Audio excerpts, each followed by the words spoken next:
The first challenge is related to, it's called charter units.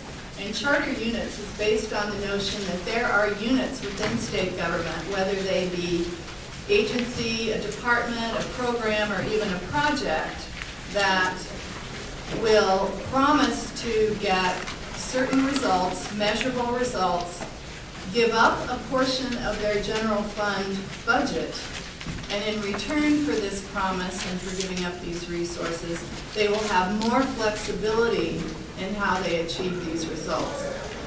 Those specific flexibilities are part of the design process to be fleshed out, but the idea is if you provide units with flexibility and they have specific results they are to achieve, that they will achieve it, they could achieve it with less money.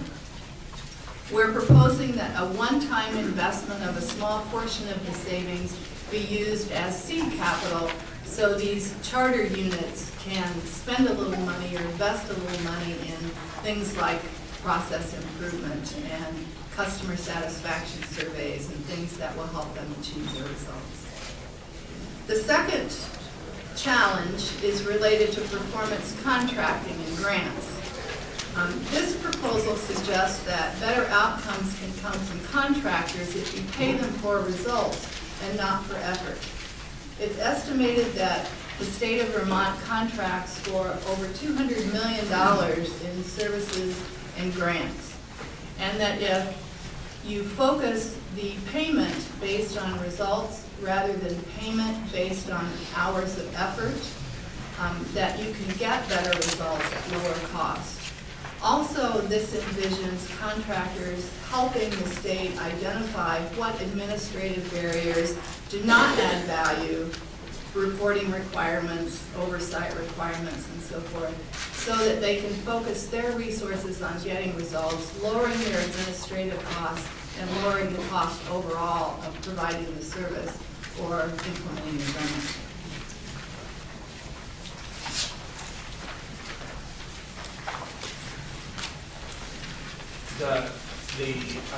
There's a notation here that really interesting, significant work is underway already in the initial branch as well. So the third element of this package is actually a bundle of 4 related ideas in the human service field. And what binds these ideas together is that they are redesigning the delivery, Vermont's delivery of human services from the perspective of the client rather than from the perspective of the program. So we call that client-centric and results-based. The bottom line is are recipients of these services getting the outcomes that you in the legislature are seeking to purchase with state funds. So I'll quickly run through the 4 elements of this package.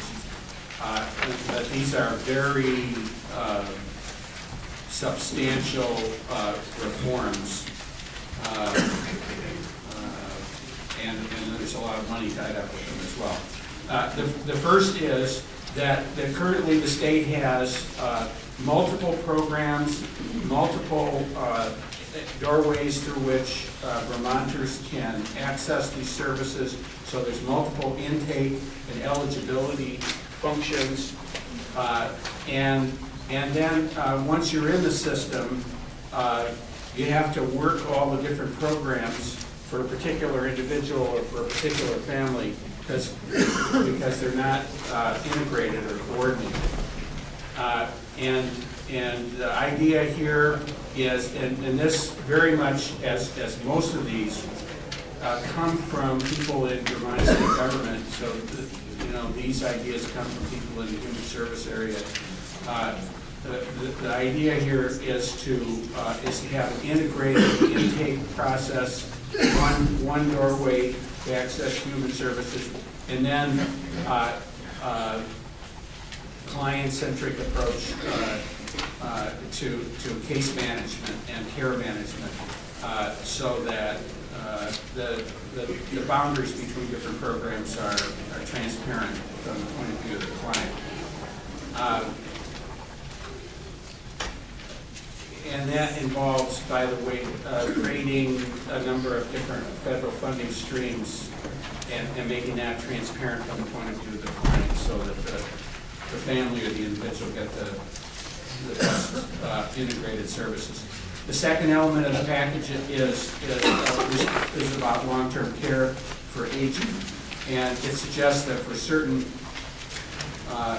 of the least needy senior citizens, that it might be that there's evidence to suggest that it would be better to give the families a grant to care for their elderly person rather than funding institutions to do so. And that way the families can choose the mix of service that works best for their loved one, and that best meets the needs of their loved one, and they are so empowered as a result. The third human service redesign element of this is about there are many cases where in the human service delivery system in Vermont where the state is purchasing services from nonprofit organizations or other organizations in order to provide resources and service to Vermonters and eligible Vermonters. And in such cases, the idea here is to actually purchase results rather than units of service. So instead of paying for a night of bed space for a child under the protection of the state in a treatment center or shelter or whatever, you would actually purchase outcomes. What are the results that we need for that child, and pay the organization for producing those outcomes. Now people say, well, this is difficult to measure, it's difficult to do, and that's true. But there are plenty of examples of this being done throughout the human service delivery system around the country at the state level, or in some states at the county levels. And so we know it can be done, and that when you actually pay for outcomes instead of paying for a unit of service, you get better outcomes and it costs less.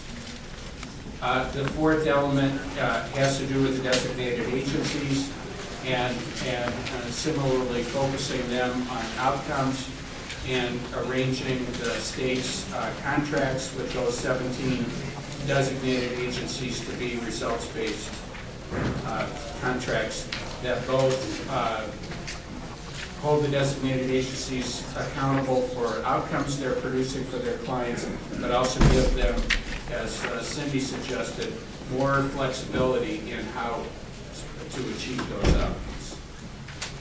The next protection-related challenge is related to corrections.